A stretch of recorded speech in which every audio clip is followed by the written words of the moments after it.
Is that a breakup? I think we have a situation right here. On the Feeling Station. Welcome to The Feeling Station, a podcast that touches on breakup stories that people would like to talk about with a view to give lessons that they learned from their experiences. We hope that you find the stories entertaining, but more importantly, meaningful given the lesson behind everything we are going to talk about. Now, I am ever so grateful for this episode in particular because I've been trying to get a hold of this guy for the best part of God knows how long. I feel like we have an annual friendship. Yeah, it sounds like it. And it just seems like we always seem to meet up whenever there's like once a year bit of a project going on. And that's it. And yeah. We should stop that. I think this is the perfect year for that to come to an end. I want to come over to your house and have some of your well-known steak. Yes. I've seen you making that. I really want to Yes. taste that. And I must tell you that I've improved that. Have you? I now use something that is called a hot stone. Right. Yep. Heated up to 400 degrees Celsius. You've got a hot stone at I've home? got a hot stone Wow. at home. That's how serious this steak has become, so you're missing out on the trick. Right. I need to come and see this firsthand. Welcome to the podcast. Thank you very much. In the spirit of the podcast, I need to make you know that these are very candid conversations. If you feel that this is too hot for me, you're stuck. You're not I'm going screwed, anywhere. basically. I can't leave now. You cannot That's leave. Fine. That's fine. And one of the important things is for me to keep you anonymous. Good. In the same way that the person you're going to be talking about needs to be kept anonymous. So in front of me, I have names. And the name that I pick out today is the one that's going to relate to you. Right? So your name for this episode is Tumaini. And that means hope. And that is a name from Rwanda. Wow. Yeah. I like so, that. Tumaini. Yeah, Tumaini. I think I'll call you Tuma for short. Tuma sounds That's good. easier for me to remember. Now, you've got a couple of names in front of you. If you want to pick out one, whatever name you pick out is going to be the name of the person you were involved with. Now, before you read out the name, I've made the assumption that you were with a female. That's right. Is that correct? That's correct. Cool. So all of those are feminine names and they're all African names as well because we have a continental theme to the podcast. So what name do you have? Mbali, which Mbali. means flower Oh, yes. in Zulu. Yeah, you can. It's a Southern African name. It's very similar to what they would say in Ndebele. You Yes. know, sometimes they have it as Mbali Entle, which is beautiful flower, but yours is just Mbali, which means flower. Yeah. Now, are you going to remember that Yes. name for the person you? I hope so. Yeah? But I'll definitely give it a shot. Good luck. I hope I don't get too emotional and start Good luck. saying the real names. Good luck. Yeah. So, one of the things that's really important on this podcast is to bring out what you really learned from your breakup. So, whatever you're going to talk about today, what is the lesson or key lessons that you learned from your breakup? Okay. So, the biggest lesson for me was nobody's perfect. I think one of the mistakes I made was I put too much emphasis on the relationship in terms of it being a very perfect and safe space to do certain things. And when I didn't get that, I felt like it wasn't right. So actually, when I reflect, it's recognizing that sometimes people are not perfect. They're human. They're human. That's one lesson. The other lesson was I think it's really important to listen to your inner voice. Often people have, that small voice inside you that tells you, no, this is not right. But then you soldier on and you sort of persevere and keep pushing and you ignore it. And that voice gets bigger and bigger and bigger to a point where it starts shouting. And again, that's another human trait. Yeah. Your sixth sense, your gut is constantly telling you something, but Yep. you think you are more superior than it is. Right. And the other thing was around sort of timing and maturity in terms of communication, styles, how you sort of articulate your feelings, your emotions, your positions. I learned a lot through that process. And I've taken a lot of learnings from that. I must say something though, whilst just talking about these lessons.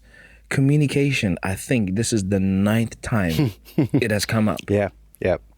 It feels like this is a universal problem Yeah. for any couple Yeah.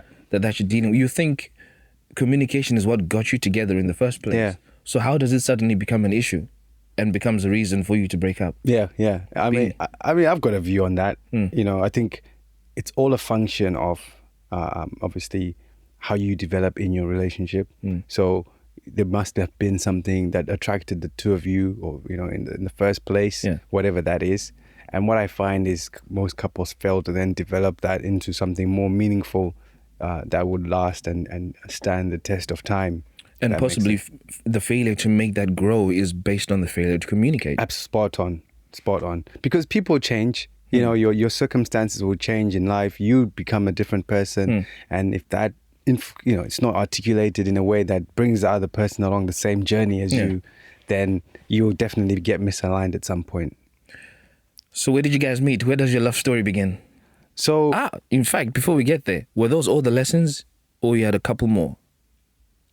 I think those are the key Yeah, lessons. those- I mean, okay. there's always a lot more that you learn, and but I think just if I maybe just I think those are the key things. It's Yeah. all around the maturity, the communication, being true to yourself, really, listening to that inner voice. And I can't remember what the last one I said, but yeah. It's important anyway. Yeah. Right. So where does your guys' love story begin then? Where did you guys meet and how did you feel? I want to have this as my lady. It was actually something that happened organically. I think. I like how you're dropping organic in there. Everything today is organic. Yeah, Organic exactly. meat, organic fish, Yeah. organic everything. So this grew organically. It grew Yeah. organically, and it was never something that in my head I actually thought would end up being a relationship. So the story begins really when you're hanging around different friends, you get involved in sort of different friend circles, and you get introduced to different people. So Mbali effectively was a few years younger than me, and got introduced into my circle. Well, because you mentioned the age, I'm curious. What sort of age gap are we talking between you and Mbali? 5 years. 5. Okay. 5 Decent. years. Decent. Yeah. 5 years different. So I met her when she was quite, obviously young, or so was I, younger. Yep. So it wasn't somebody I always obviously instantly thought, oh yeah, this is going to be my, my future partner or whatever. It was just someone I knew. And, we'd bump into each other here and there in various circles, and we'd make sort of passing jokes, and, we'd talk here and there. But it was never anything sort of, serious. But we got along. And it was actually quite random how then our relationship in terms of friendship developed. I recall one day that really actually got my attention. Mbali called me randomly. Yeah. Actually very randomly, and I was very, very surprised that I'd got a call from her. And she was scared. She was in her flat, and she had a real phobia of cats. A genuine phobia of cats. And there was a cat on her doorstep and that wouldn't move. So she couldn't leave her flat. And she called me. So first of all, I was very surprised that she'd call me. Yeah. Like, why are you calling me? Yeah. You could. I mean, you're asking the question, why you calling me? But I'm going to ask you a question. At some point, you gave her your number. Yeah, because we were friends, but I didn't realize. So it wouldn't be unusual for her to call you, though. Not for that kind of thing. Oh, for a cat thing. We would call each other if there was a friends gathering, or Okay. just, hey, are you going to this? Yeah, I can see you there, or whatever. But it was never been. So basically, that call effectively, in my mind, took our friendship to the next Another level. Okay. And then I was like, oh, she needs, Yeah. of course. So I didn't end up having to go out there to help her out, but, I just stayed on the phone with her, and, we just sort of made jokes, because that's one of the things we used to do a lot. We'd laugh about everything, which is quite good. So from that point, she came onto my radar. If that makes sense. It's like, oh, you exist. I forgot about you. And I guess that's kind of natural, because when you feel that you can help a damsel in distress, you kind of feel a little bit like a superhero. Like, you know what? Yeah, you can turn to me for help. Exactly. And for guys, that's appealing. It is. So, I mean, to sort of cut a long story short, I was in a relationship at the time. I think she was very sort of closed about her sort of situation. So I never really probed too probed much. or anything like that. So, and she, she was someone I knew, and we started talking a lot more. And then I think it got to a point where I think I went through a breakup, and so did she At about the same about time. the same time, and we kind of both had the same intentions of, going out, just enjoying the world, traveling, and just really just focusing on ourselves and just develop our lives. So that's where I think we had a really common interest. So we started hanging out a lot. We hung out almost every day. I got a question just before you tell me more about hanging out every day. Did the fact that you came on the scene and she was now on your radar, did any of that contribute to both of you splitting up with whoever you're with at almost the same time? No. No. Okay. I think it was, like I said, it was just by chance, and that's why I used the word organic. Okay. There was never, and to be fair, again, at this point, I never looked at her In that light. as a potential, person I want to be with. It was, she's a good-looking girl, very smart. I'm the man. So obviously, and I actually said that to her because we were friends. I'll tell her. That's probably, that's something I'll talk about as well. Yeah. She knew everything that was going on in my life, so I treated her like a male friend. So if there was a tumor encyclopedia, she would be that encyclopedia. Effectively. Because she knew literally everything. Effectively, yeah. So, obviously I was single, so I was dating other girls. I was, going out. I was out in the field effectively, but she was my friend. So I would share stories with her all the time about how, I went out on this date last night. Yeah, this is what happened, and how, I'd tell her all those details. Yikes. Yeah, she knew all that, and because I felt so safe, and I didn't feel like there was a reason to be to be closed or Yeah. So what was I saying? You're talking about how you guys started hanging out more. You're thinking about how you want to have time to go on trips and have fun and blah blah blah blah. And we shared the same vision, so we went on so many trips. We went on holidays together. We went to Italy about 3 or 4 times. We went to France. We were just traveling together, and all my friends used to sort of wonder, it's like, okay, so you're going on holiday with this girl who's just your friend, and nothing is happening. And I was like, yeah, actually, nothing is happening. Yeah. We'd sleep in the same bed. We'd, share the same hotel room. I must say, the first time, I mean, you're in the same bed and you guys wouldn't even cuddle to say, oh yeah. No, wow, nothing. It would just talk. We just talk. Hey, see you later. And it was so easy. It was easy. There was no issues. It wasn't uncomfortable. It was easy, which made it easier to continue doing what we were doing. So we'd hang out all the time. Effectively, she, if anything great happened that day, she'd want to be the first. She became my best friend, I think, in that time. Basically, it's one of those unusual scenarios. I see it on social media all the time. Can a guy and a girl be best friends? And the standard answer to that is no, because they say at some point one of those is going to develop feelings. And I agree. That's exactly what happened to us. Which one developed feelings? I think it became, you did or she did. It was a very weirdly mutual, organic again situation again. Okay. Whether she developed feelings or not before an incident that happened. Yeah. God knows. Incident. So one day we went out with a bunch of my friends, and it was one of those nights where it's a corporate event, so everything is paid for, the drinks, the food, and it was just it's really nice, a formal occasion. We're all well dressed, and so we were doing what we always do. We drink, we laugh, we joke, doing what we normally do, and. I think what happened that day is a lot of the friends we're with were sort of wondering why we weren't together. Okay. And perhaps it was a timing thing. Perhaps it was, just how it was supposed to be. I don't know. But we were dancing and we kissed. On the dance floor? On the dance floor. And Chai. It felt, like I said, like it was fine. It felt natural. Yeah. It felt great, actually. Yeah. I was like, but then at the same time, it felt like, what are we doing? You know, we're friends. In that moment.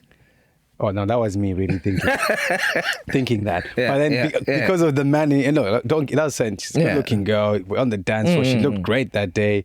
Actually, that's the thing. She looked great.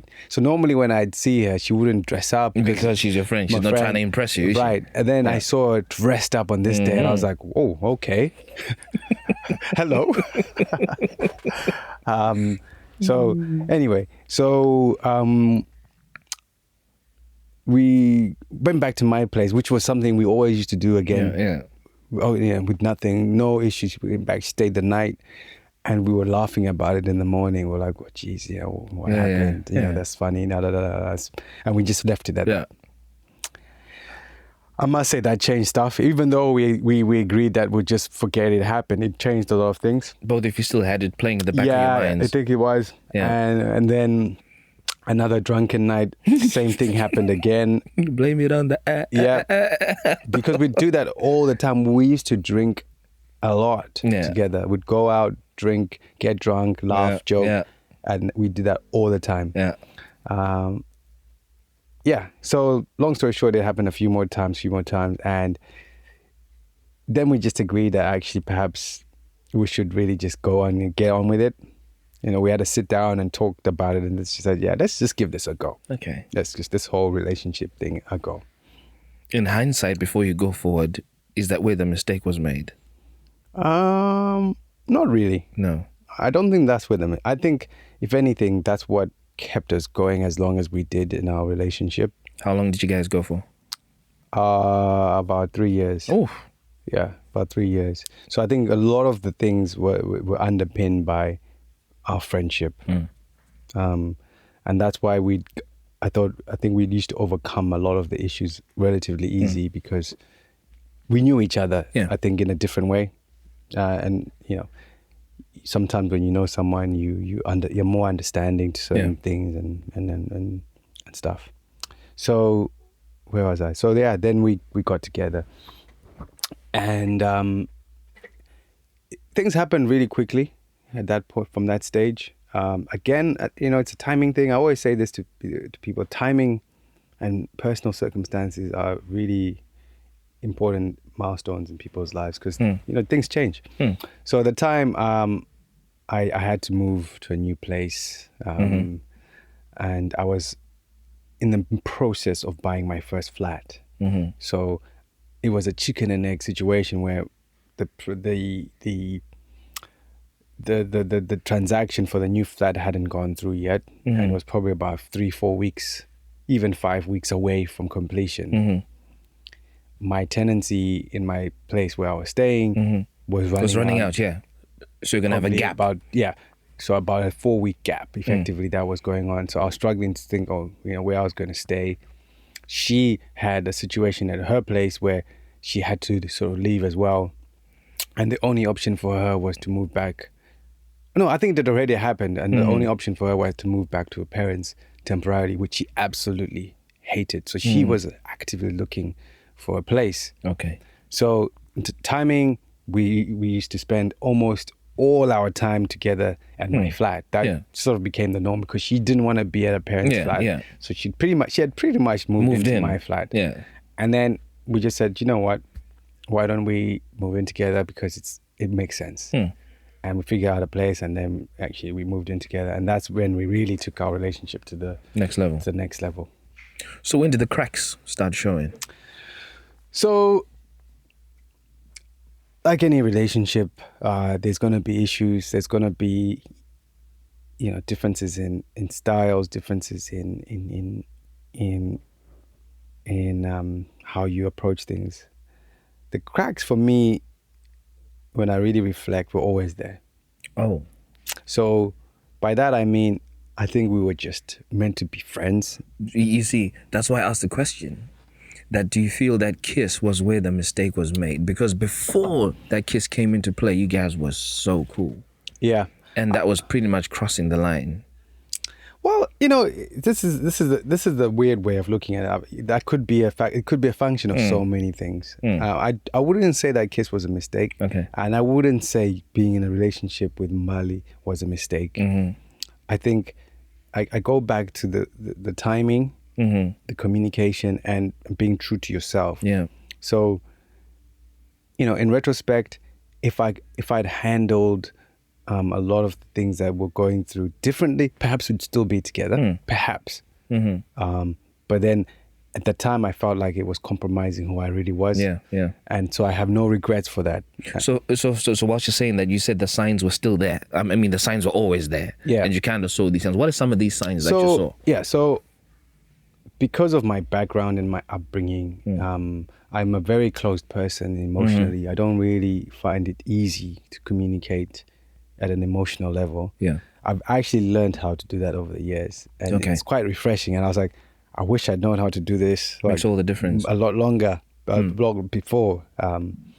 And what would happen with me is I needed someone who could help me draw that emotion out of me and have that sort of comforting, I want to say almost a motherly kind of touch to be able to help me with that. And she didn't have that. That's not the kind of person she is. Are you quite close to your mum? Well, my mom passed away when I was very young, so I've got sisters. So I think that's also a function of it, that I didn't have that sort of, so it's something I think I long for. Yeah, you long for. And I look for it. Yeah. And I thought that I'd find it in a relationship, which is why my point was about people are not perfect. And makes perfect sense now. I used to put a lot of expectation. Which she couldn't deliver. Because one, she wasn't a motherly figure. She wasn't she was a just mother. She was Mbali. Yeah. And she was just who she is. And there was an expectation for me that, okay, now I've got this relationship. I'll put everything in it. She's going to be my mom. She's going to be my girlfriend. She's going to be my best friend. She's going to be everything. And each time she failed in one of those criteria, then I'll just reject the whole. And that was natural for you because you're naturally closed up emotionally anyway. Exactly. So if that is not coming in, the best thing to do is put that wall straight up. Exactly. So that was a lot of pressure on her, though. I think so. Did she notice it? Did she feel it? Did you make it obvious to her that, look, you're not meeting this need, so I'm kind of shutting maybe you not out? directly. Yeah. I think maybe it would manifest itself in different ways, and in different, when I just sort of shut down or, mix, certain comments or things like that. But for me, I mean, those were things that I was willing to work on because I knew those things would sort of. I think where things really changed for me, and this is going to sound really weird, is we'd lived together for a while. Yeah, things were great. Operationally, we had a great setup. She really demonstrated sort of some of the qualities I looked for in a wife. Lots of motherly qualities, lots of leadership qualities, lots of sort of nurturing and caring qualities, and companionship, a lot of those qualities. And, it just felt right. It felt good. Yes, there were issues. And then I decided I'd propose. You proposed? I decided I'd propose. So, I did the whole thing. In the midst of all of these signs that you were seeing, you proposed? Yeah. Was that a smart move? Well... But why did you propose knowing all of the cracks you were seeing? Right, so that's a good point. I took advice from, other, people who I knew, male role models. And it almost suggested that, the same things. No one's perfect, it's part of being a man. You got to deal with these things, blah, blah, blah, blah, blah. And it made me sort of rationalize my feelings and rationalize everything and realize, I've got a point. Let me just crack on. So I have a question for you. You're saying to yourself, let me just crack on.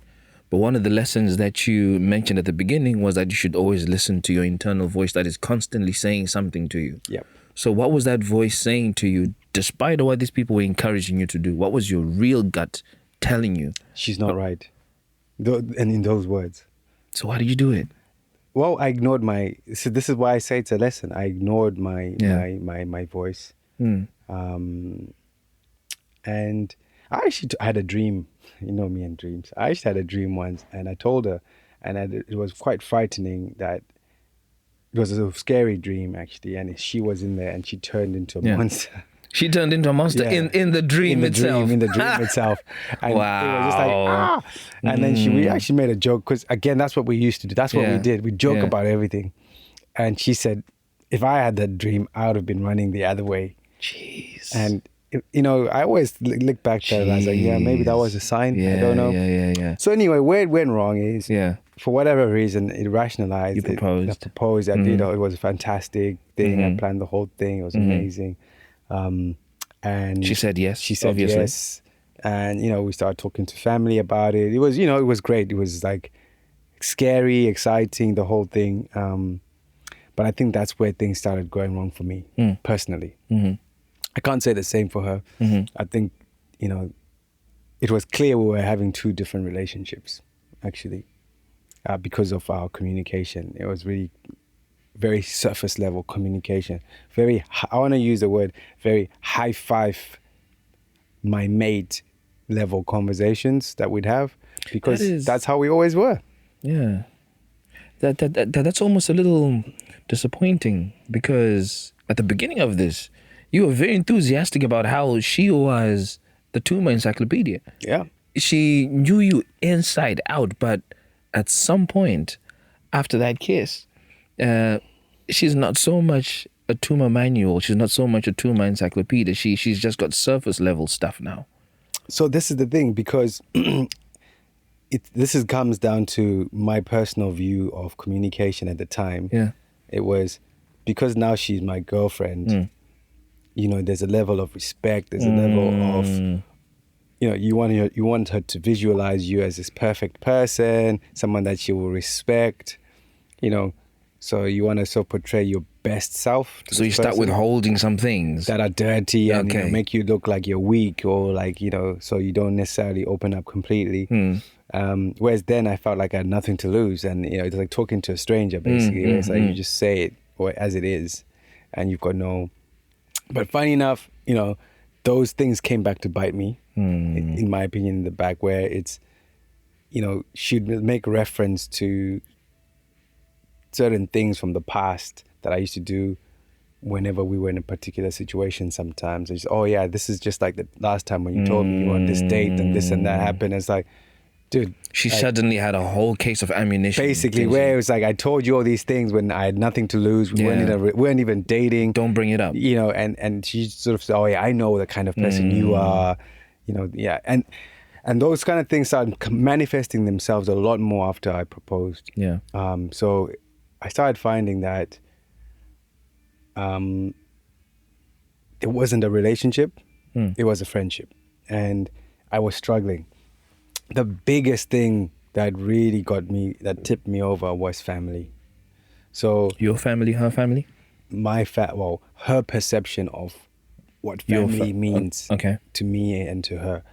So we were planning this wedding now. She had this vision of having, a destination wedding, and it was going to be quite expensive, and I was willing to work it through, and we started working on the finances together, and started working on the plans to do it, and the thing is, I also wanted a destination wedding because I like to travel, I like to do all these things, and we had these plans, but it was a challenge because she didn't want many people to be there, and which is a typical wedding thing from what I've understood from a lot of people. So we started having lots of fights about family. And because both of my parents passed away when I was quite young, the family that I have are my brothers and my sisters, effectively. And those people really, I value, beyond Absolutely. most normal sort of brother and sister relationships. Yeah. And there's certain sort of extended family members as well who I sort of put in that similar category. Correct, yeah. And I've got a big family, I really do.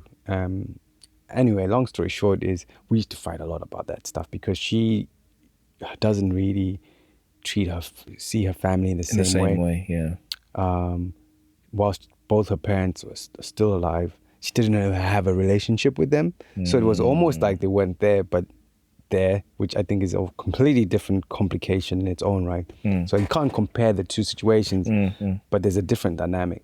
Anyway, so for whatever reason, she just wanted to keep it as small as possible with just some, which I totally get. In a way, I kind of get it more now than I did then. So we'd fight a lot. I mean, I had family that would want to visit us when we lived together. It was just, it's hard to explain, but... I think I kind of get it. Because her definition and understanding of family is completely different to yours. You are very attached and very close to your family, and she's not. Correct. So she wouldn't understand why you're so close, and you wouldn't understand why she's so distant and disengaged. And don't get me wrong. She had like maybe like one or two family members that she was close to. Yeah. And friends and stuff. But I think you're right. Our definitions were slightly different. This is just from my perspective as well. Yeah. As I said, I think it became clear we were having two different relationships. I think she thought everything was great. Yeah. And again, this comes down to me failing to communicate what was really going on for me. So I went through months and months and months of grinding, fighting, lots of issues. Our future plans seemed to not align. And when I started this podcast, I said to you, I'm a bit of an emotional character, and I need a bit of that emotional comfort. And she just never was there. She was quite hard, I think, and harsh. And it was quite nice, after our breakup when we had some conversations, and she said, I was mean to you. She even said that herself. Jeez. She said, I realized I was mean to you, and it was quite sad because there was a lot of reflection that was like almost too little, too late. And it was like, I wish we had the opportunity to talk about these things properly. Maybe things could have been different. So in my head, I think I had decided that the relationship was over. Right. I'll say around, let's say December. I forgot which year it was. It was around December. We went away on holiday for Christmas. And I remember, and I was meeting some key members of her family. And in my mind, I was like, I don't know why I'm coming to this trip because Oh my God. I don't actually think that, and I was soldiering. I'm gonna tap into one of your key lessons again. Listen to that inner voice. Exactly. What was that voice telling you at the time that you were meeting all these people? It was or even before you met them? it was like, dude. You were still saying, don't do it. Don't do it. Don't do it. Why are you doing this? You don't really see, any future. Why are you doing this? But then again, you'd speak to people who've been there. It's like, you're overreacting. You're being too emotional. Man up. Jeez. Get on with it. This is part of being a man. That's what pubs are for. You come and talk to your mates about all this. Yeah. To a certain degree, there was some truth in all of this stuff. Yeah. Which I still think there is truth in all of that stuff. Yeah. And sessions like these, actually, it's good to reflect on some of these things. And long story short, after that trip, it just got worse, progressively worse for me. Whilst obviously the wedding preparations were sort of still going up, ramping up. And what happened then was I went on a trip with a friend of mine to Amsterdam. And, we were just hanging out, having fun. And I remember just sort of sitting in this bar, reflecting and thinking, what am I doing in this relationship? And I think at that point in my head, I effectively broke up with her in my head and heart in that moment. Yeah. And I said, I can't, and I'm done. And I just sort of let go of a lot of stuff. And we got up to no good in Amsterdam. Perfect place for good. Couple of guys I was with got up to no good. And oh boy. And this is where I guess the story gets quite interesting. So get up to no good, and the next morning you almost feel really bad about it, and you think, why did I do all this stuff I was doing? Yeah. But anyway, my feelings are still sort of relatively the same. So I'm heading back home. Everything's, as it was before. So I get back home, and Mbali, welcomes me into the house, and she's just sort of like, oh, so how was your trip? Yeah. And I was like, yeah, it was fine. The usual sort of blurb. Yeah. And she goes, oh, okay. So, did you enjoy the strippers last night? So I just sort of look at her and I think, what does she know? So I was like, what do you mean? So, oh yeah, no. Did you enjoy the strippers? You can tell me, it's okay. So at that point, I mean, obviously I was with a couple of my friends, And I mean, were you all in the same house with your friends when she's asking this question? no, I wasn't. Okay, But fine, then, yeah. You know, their situations at home, I can't speak for them, and so I don't, at this point, you don't know what to say. Whether you can say what really happened. In your or head, you must be thinking, how the hell does this how woman the hell know anyway? Does she know what was going on last night? Who has she spoken to? Anyway, long story short, it turns out that, when we're Googling places to go, because we obviously didn't know, I used my phone and I was Googling like, the buzzwords that strippers near Oh me. my God. All these things that you're sort of Googling. Oh. And with technology these days. Oh, please don't tell me your devices it were was all synced. synced to Oh my- to my my- gosh. Well, it's our desktop, because we have a big Oh, iMac at home. It was our no. desktop that was obviously mine before, but most of my stuff was on there. And for whatever reason, Oh man. I don't know. So this is a question for me that still isn't answered. Yeah. For whatever reason, Yeah. she went through the search history. So it's clear there was obviously Man. something. Her view was that she was looking for a Netflix show that she had watched before. Oh yeah, But- right. Yeah, exactly. Exactly. Yeah, so she was snooping. And so anyway, it came up, and initially I denied it, the Yeah. usual thing. And then I sort of said, okay, look, yeah, that's what happened. This is what happened. And because in my head, I didn't care anymore. I think it was almost a weird opportunity To exit. to exit. Yeah. And that's what happened. So we had a big argument. I decided to move to a hotel temporarily, literally the next Whoa. day, for just headspace. Yeah. Initially, because it was a huge argument, and it's pretty much everything came out, all the issues, and I spoke to family. Like you both had an emotional burst where everything that you were holding just exploded and came out. Because she was, in her opinion, she said, look, I'm here, I'm planning a wedding, I'm doing this stuff, and you're out in Amsterdam. Yeah. up to Having no fun. good, Yeah. And all this stuff. And I was like, this girl. Anyway, so we took some time apart, and How much time are we talking? well, here? about a few days, probably a week.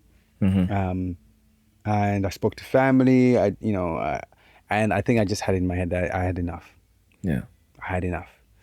And then things got a little bit sour from that point. I officially just said I'd had enough, and I cut her off, and I just said I'm done. And I decided I was just gonna move on and just move on in the best way that I knew. Possibly can, yeah. So, I just thought, I thought about people who I knew from before, who I'd cut out of my life because of this relationship, who made me feel good about myself, who made me feel, good. Basically. Are we talking about female friends? Female yeah. and male. Okay. And I started reaching out to those people. Yeah. Some on Facebook, some on, different social media platforms, just to try and, contact them. Reconnect, yeah. How receptive were they to you? Some were. Yeah. Well, in fact, they all were.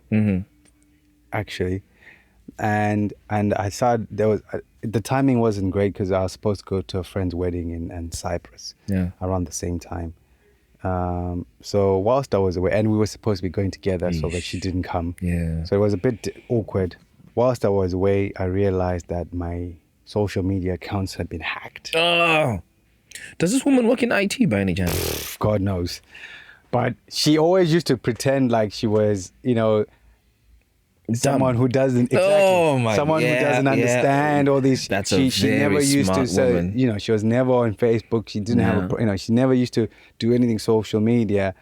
And then Well, that you knew of. Well, exactly. And this is the thing. So I'm on holiday. Yeah. Well, when I say holiday, at my friend's wedding, I was the best man, and it was a holiday. It was Yeah. nice to get away, and and I remember trying to log on to my Instagram, and I couldn't. I was like, what? And I'm emailing Instagram. And then I realized that someone has logged into all my social media accounts, changed my passwords, so my LinkedIn, my Facebook, my Instagram, changed my passwords, and then on the Facebook, she changed my username to, I'm trying to remember, it was a Shona word. Something like, I'm trying to remember the name she used. Yeah. but it meant something like profanity of a no, sort. not profanity, but it was like learn your lessons. No. Or like, remember where you come from. I forgot what she changed my username to be. Yeah. And then she obviously then saw some of the messages I'd been sending to in your Facebook. In my Facebook, and this is what really annoyed me. Then she starts messaging them directly through my account saying, don't talk to this guy. He basically, her words were, he was in Amsterdam up to no good, and basically now he's messaging you, asking to spend time with you, but he's still in a relationship with me. Jeez. So in my world, I'm like, well, no, we're not together anymore. Yeah. I've left. I've moved out. Now you're hacking into my social media accounts and looking through my private correspondence with people who have nothing to do with you. Yeah. So part of me wanted to make it legal. Part of me actually wanted to really take it up because it was illegal to do what she did. I mean, he hasn't taken it through the courts if you needed to. Yeah, because I was actually quite upset about it, because it's like, you have no idea the kind of relationships I have with these people. You're just obviously angry and you think that, and now you're making it look like I'm cheating on you with these people. When we're not together. Yeah. And actually you're ruining my integrity with my friends. Fortunately, a lot of those people are really close friends of mine, and they actually took screenshots of those messages and sent them to me. That's how I actually found out. I wouldn't have known otherwise. And they're like, and yeah, at that point, it actually reassured myself that I made the right decision. Yeah. Because of that, what I realized, it's all good when it's all good. Mm-hmm. But when it goes wrong, that's when you really see... It goes terribly wrong. That's when you see people's true colors. You're dealing with. And, that's not the kind of person I'd want to be with, who turns to malicious, intentional activities or acts to intentionally cause harm or to deface someone's character publicly, almost trying to humiliate me publicly.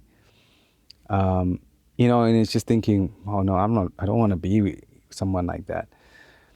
So that's where it really sort of ended. So it was difficult to shut things down because we lived together, close things off. And so to be honest, a lot of other small things happened after that, even with her family, doing very similar things where they took advantage of my identity and used them without my permission.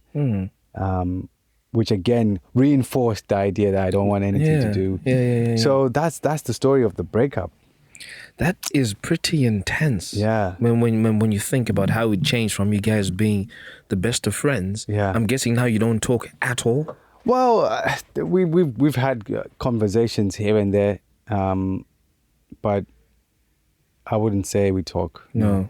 I think there's always been a need for something, like need for information, or she'd text me and ask for photos of her past, because I used to keep a lot of photos. And do you still keep them? Or? I delete, and I did say to her I deleted them all, but I think I had a few which were not really good, and I sent them to her, and I deleted those as well.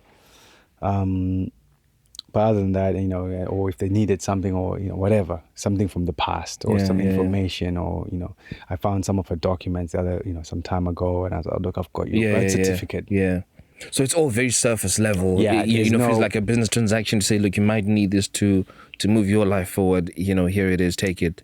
Get on with what you need. No, there's none of that actually. It's more like, oh yeah, you left your birth certificate. Make sure you take it. It's not a case of, oh, can you help me out? There's no friendship anymore, which is sad. I've got nothing against her, and I think I hope whatever she's doing, which I don't have no idea where she is or what she's doing in her life, but I hope whatever she's doing, she's works out for her. Doing good, yeah. Well, for those of you who've been listening to this podcast, some 3 important lessons came out: that nobody's perfect, and in that imperfection, you will hear a voice that is speaking to you. Listen to that voice as much as you can. If you can't listen to it, at least make the effort to communicate. And when you're having that communication, make sure that the timing is right. You've been listening to The Feeling Station. I'm your host, Tinto, and we will catch you in the next episode. Tell me what you're feeling.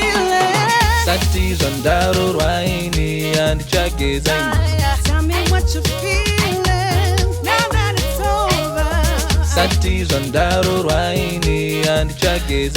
Let me talk about my feelings. Let me talk about my rudo imoto runoto kuchidzirwa mai. Kuchidzirwa amai. Love is a fire. Rudo imoto runoto kuchidzirwa mai.